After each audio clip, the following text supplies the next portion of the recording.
Hello, everybody!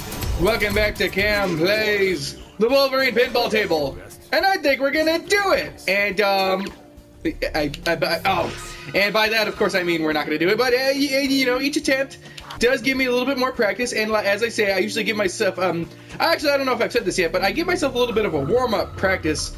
Not trying to actually beat the score, just a little bit of a practice before I go back into these tables, just to remember what does what. Oh, okay, time to free the beast on these next two balls. I swear this table gets harder each time I play it. Okay, so once again, my plan is to just beat Sabretooth and hope for the rest. Of course, trying to go for the fastball special, the Sentinel special, and of course, right here, the Silver Samurai special will go a long way. Let's see. What do I want to talk about? Oh yeah, the Sentinels. I haven't talked about those guys yet. They are truly terrifying, especially ever since my childhood. And Norm's in particular too. She remembers the Sentinels, especially from the the Days of Future Past event and all that. That's one of our most childhood cherished events, believe it or not. The Sentinels to us were incredibly scary. Not like Irrational Fear Spider scary, but definitely like, oh god, I would not want to fight one of those, especially because we were big X-Men fans and. You know, oh, already? Oh, sweet. Okay, so if I can get this multi-ball off the bat, that'd be great for that'd be a great start, getting like millions of points from the jackpots and all that. Okay, I just gotta I gotta get it down the ramp, of course.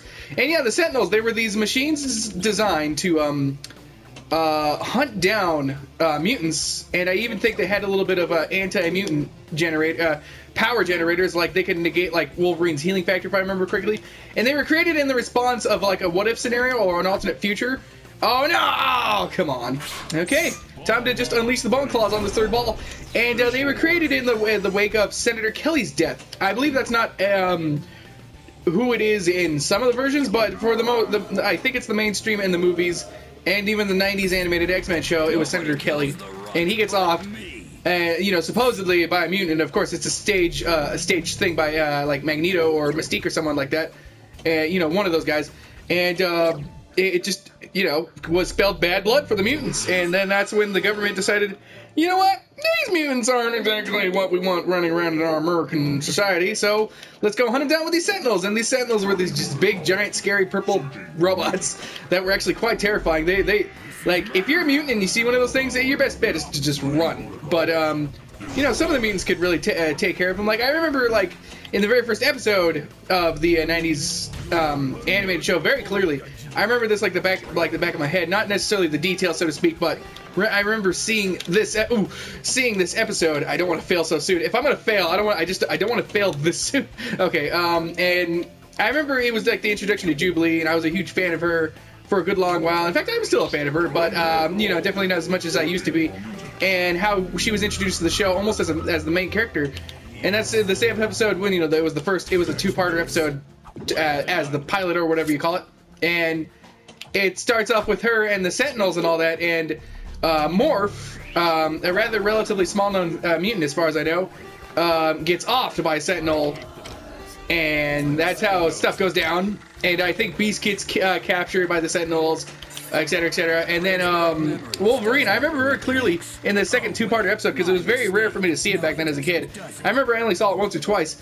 And then I remember seeing it after seeing that first episode, you know, the first half, seeing the two-parter where they Wolverine just unleashes the beast, and the X-Men just come in and destroy all these Sentinels, and it was just really cool. I was like, oh wow, so Sentinels are defeatable. It was one of those moments as a kid where I was like, wow, how can anyone defeat these? Oh, they can do it. The X-Men can. And then I fell in love with the X-Men, and the rest is history.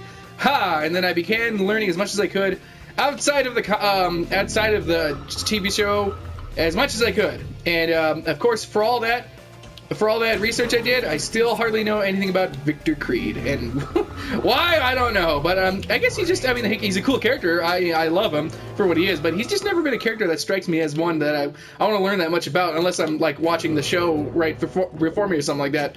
Yeah, as it were, though, the Sentinels, yeah, I love, you know, even on Marvel vs. Capcom, Norm would be like, god dang, those Sentinels are creepy, and she'd be right, because between her and me, kind of like how Dawson was to some people of Street Fighter 2, the Sentinel is like that for us on Marvel vs. Capcom. Oh, yeah, all right, redemption, woo, okay, ooh, what's this? Score 3 million to finish.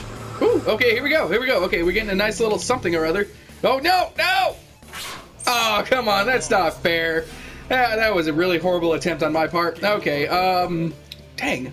I'm gonna get it sooner or later. Thank you guys all so much for watching. This has been Cam Plays Wolverine Table, and I will see you guys all in the next episode. Leave a like, share the video, and subscribe to get notified today. And love yourself, because Cam loves you too.